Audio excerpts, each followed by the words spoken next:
Hello, today is all about tails.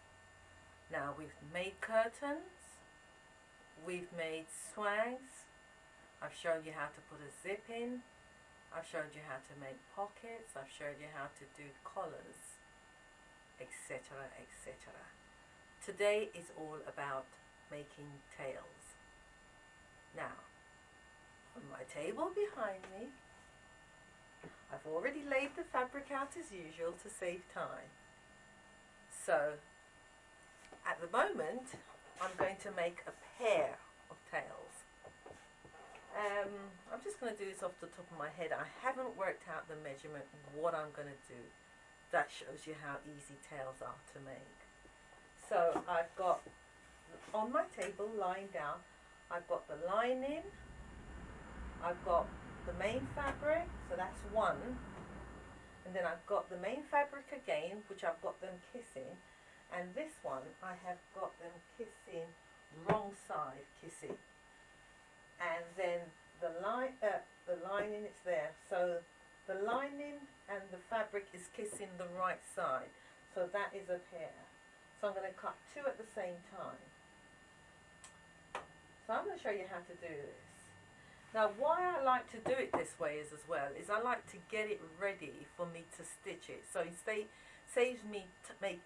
time for me cutting the lining and then cutting the fabric and putting one on top of the other, and then they're not the same size. I like to do them all at this stage.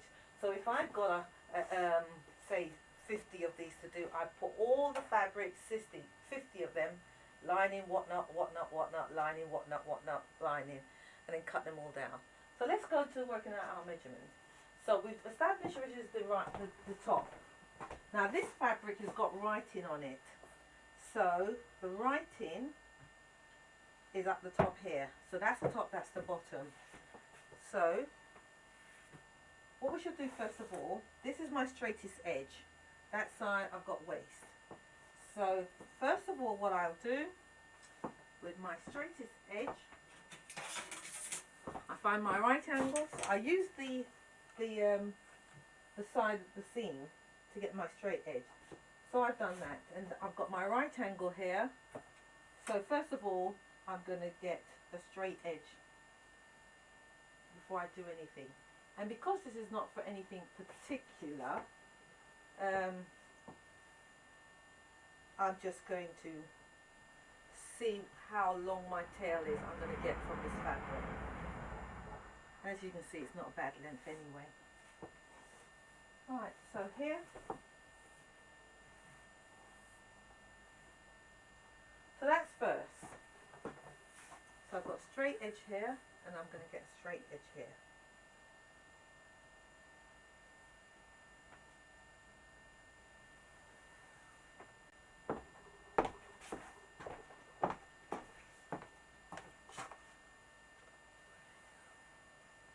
Now when you're making tails, I didn't want to tell you how to work out the measurements because this is not the lesson for working out the measurement or the formula.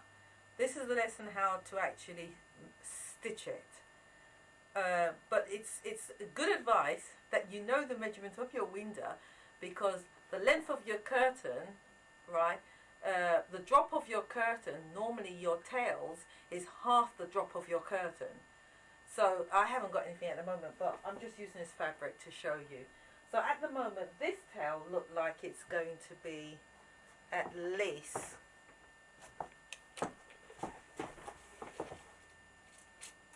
at least 42 inches. Now that is half. Normal curtain windows are say around 90 drop, so half of 90 is 45. So this is roughly half for a long curtain anyway, so this is okay. Bearing in mind that's what it is. So the drop here now is 42. So that's the tallest length. The furthest away from us is usually either half 42, which is 21 inches coming down, or if your swags are 20 inches. Now, in the video that I made before, the swags I made were 20 inches. So this one now, coincident, is 21 inches. So we'll do that. We'll make it 21 inches. So let's mark it.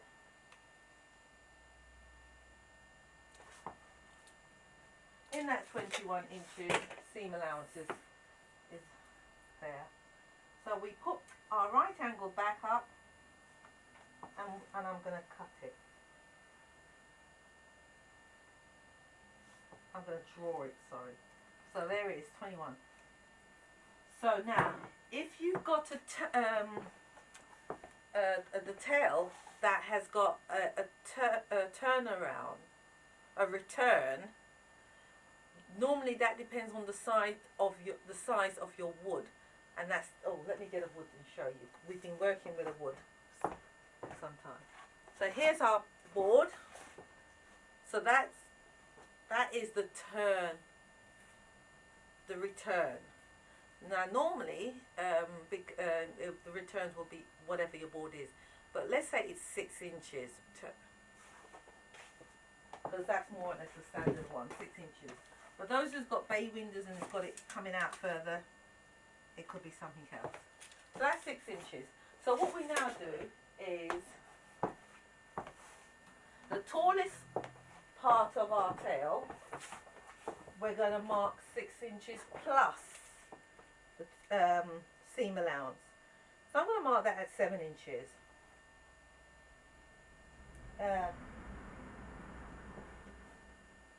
No, sorry. We also got to give it a bit more for a seam allowance. I only gave it an inch there. I actually like to do a seam allowance of 4 inches, would you believe it? So 6 and 4, so that's 10 inches. And I'll explain in a minute why. So here we have our right angle. Taking this down as far as I can on the material because I don't want to waste any. We've marked it 10 inches going out. And of that 10 inch, I might as well give the marking as well of the 4 inch marking there and 2. And what it is I do really is I turn this in 2 inches, then 2 inches, because I like to have the bottom of the tail with weight on it. And then I've got my 6 inches, which is the turnaround for the board, plus a quarter of a seam allowance for stitching. So that works out to be 10 1/4 inches.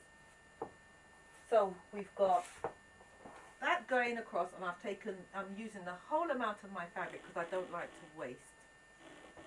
Now we want that dip, and what we do is from the 21 inches coming down to the 10 1/4 inch there, we join up these two markings here, and then we draw a line going straight across, and that's all it is for your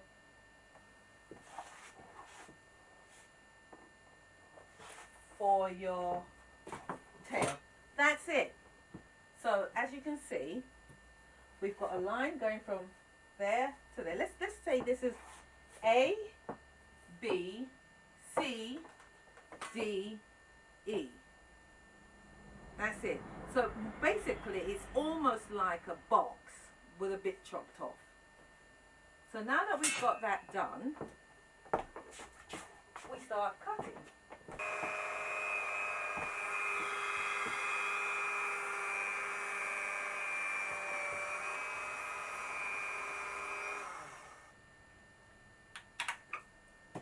And that's it. And now it's ready to sew. So I've got one pair here. So this is at this point really, I'm going to now pin it. So that's one pair and that's the other pair. So you can see the shape.